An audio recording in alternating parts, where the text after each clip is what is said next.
Hola, muy buenas tardes, bienvenidos a su programa Por el Gusto. Mi nombre es Arantzazu Figueroa y el día de hoy vamos a hablar de una de las primeras filósofas de, pues las más mencionadas a lo largo de la historia, matemática, astrónoma, que por cierto murió asesinada brutalmente a manos de los primeros cristianos, pues bueno, por defender sus creencias religiosas libres, ¿no? Y por su compromiso con la ciencia. Estoy hablando de Hipatia de Alejandría, así que el día de hoy comenzamos. Por el Gusto es presentado por Instituto Arcadia, doctora Ninette Rodríguez y Marisol García Fotografía.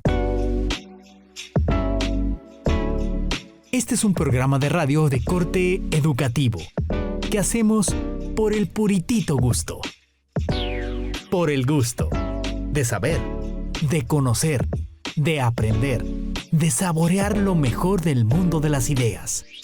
Arantzazu Figueroa presenta Por el Gusto.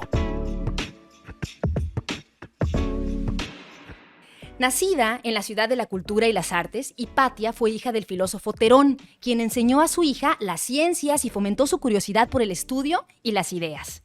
Hipatia es una de las primeras filósofas de la que se tiene conocimiento y se considera la primer matemática de la historia. Se dice que el pensar y en estudiar en aquellas épocas del siglo IV aproximadamente era más bien tarea de los hombres. Sin embargo, Hipatia era de cuna noble y además su padre era erudito, era estudioso también, que trabajaba también en el Museo de Alejandría, la Biblioteca de Alejandría. Entonces se dice que pues las mujeres que eran de cuna noble y que además tenían padres estudiosos, pues sí tenían acceso a el estudio y a la ciencia. Se dice también que Hipatia nunca se casó. No existen pruebas algunas de que haya tenido algún matrimonio, aunque en algunos textos se le relacione con otro filósofo de nombre Isidro, más bien trasciende que pudo haber sido célibe, que era una virtud también muy apreciada en ese tiempo, precisamente para que pues ella pudiera dedicarse completamente a el estudio, al descubrimiento, a la tecnología. Se dice que fue asesinada brutalmente por un grupo de cristianos en las calles de la ciudad de Alejandría. La golpearon, la cortaron hasta causarle, por supuesto, la muerte por acusarla de atentar contra sus doctrinas. Sin embargo, a través de los textos de sus discípulos, se sabe que ella manifestaba más bien una postura racional frente a la tradición helénica y en Egipto y se mantuvo también al margen de las continuas disputas entre cristianos y paganos que tenían lugar precisamente en esta ciudad de las artes y la cultura del Antiguo Egipto. Donde sí tomó partido, dicen los escritos, fue en los asuntos sociales y ejerció su influencia en la esfera política y en la alta aristocracia. De hecho, por ahí va más el tema de pues el odio generado, ¿no? Más por las cuestiones de poder, de política. Dicen pues que era conocida y respetada por todos los valores éticos, la sabiduría, la habilidad que tenía de oratoria, y los representantes políticos paganos y cristianos la respetaban por igual y recurrían con frecuencia a sus consejos. Fue maestra y amiga de otro filósofo que se llama, o más bien se llamó Orestes, que fue también prefecto de Alejandría. Él era cristiano y defendía la convivencia pacífica entre todas las culturas y todas las religiones. Hipatia y su padre fueron, como les decía, profesores del Museo de Alejandría, de la biblioteca de la que hablábamos en algunos capítulos anteriores. Terón se encargaba de leer y estudiar algunos de los pergaminos que había escritos en la época y él sacaba sus propias conclusiones y apuntes sobre los distintos tratados científicos de ese tiempo, que también era pues una labor muy muy importante. Algunos los firmaba con su nombre y en otros mencionaba también a su hija Hipatia, por lo que se entiende y se supone que hacían trabajos en conjunto.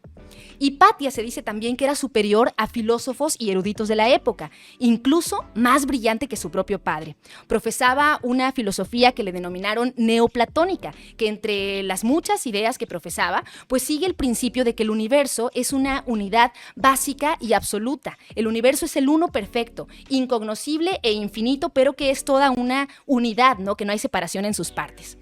La fecha aproximada en que sucedió tal incidente que les decimos, el brutal incidente, fue el 17 de octubre del 412, el principio del sueño de Hipatia de Alejandría.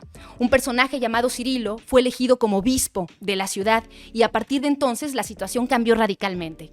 Parte de los cristianos en Egipto se opusieron a su nombramiento por sus ideas intolerantes, completamente pues como cortantes con otro tipo de pensamientos, ¿no?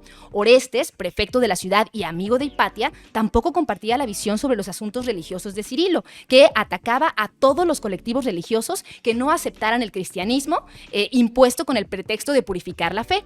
Alejandría se sumió entonces en un clima de extrema violencia. Los asesinos entre grupos de creencias diferentes se sucedían continuamente.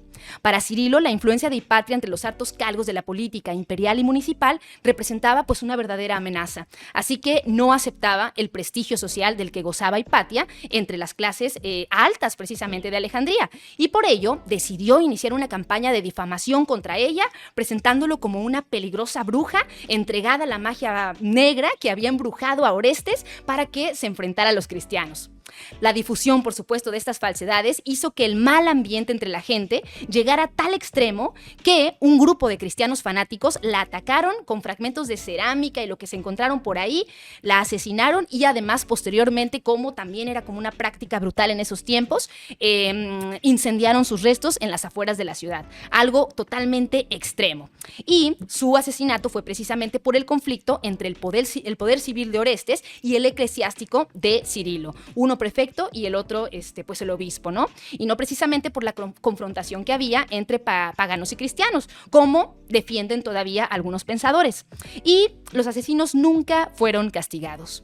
La mayor contribución de Hipatia a la ciencia fue por medio de su trabajo como matemática, principalmente en el área de álgebra. Escribió una versión comentada de unos pergaminos que se llaman la aritmética de Diofanto y fue autora también de una versión simplificada de otro documento que se llama las cónicas de Apolonio, la cual resumió y asistió a su padre en la revisión de otro documento muy importante que ese documento revisado es el que inclusive está como actualmente, que se llama Los elementos de Euclides. Realizó también una importante mejora del astrolabio. Le gustaba mucho la astronomía, entonces el astrolabio pues es precisamente un aparatito redondo con dos niveles de relieve donde se puede reflejar el movimiento de los astros, ¿no? Entonces ella lo perfeccionó.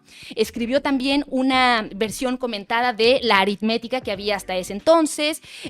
Realizó también otros inventos que tenían que ver con el destilar agua, medir el nivel del agua, el hidrómetro también para medir la densidad de los líquidos, y todos estos aparatos estaban, por supuesto, basados en un trabajo previo que hizo Arquímedes.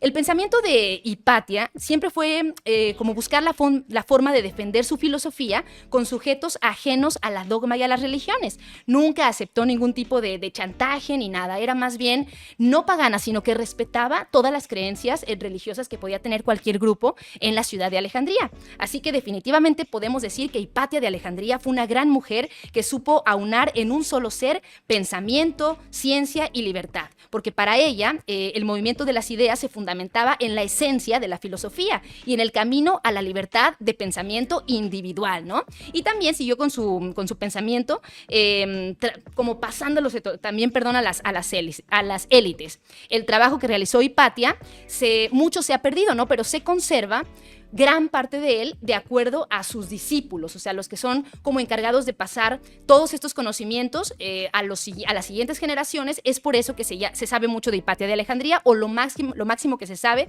de Hipatia. En las cartas, por ejemplo, de Sinesio de Cirene, que es uno de los discípulos pues más mencionados también de la filósofa y matemática de Alejandría, y también se encuentran esos registros de que elaboró y construyó y mejoró el astrolabio, el lidoscopio, el hidrómetro, lo que reflejó, por supuesto, su inteligencia y su capacidad creativa y tecnológica hasta ese entonces. Tenía máximo interés en las matemáticas y la astronomía. Pues bueno, hasta aquí le vamos a dejar. Ella es Hipatia de Alejandría. Estamos en su programa Por el Gusto. Vamos a una pausa y regresamos ya para entrarle a nuestra entrevista del día de hoy. Por el Gusto fue presentado por Instituto Arcadia, doctora Ninette Rodríguez y Marisol García Fotografía.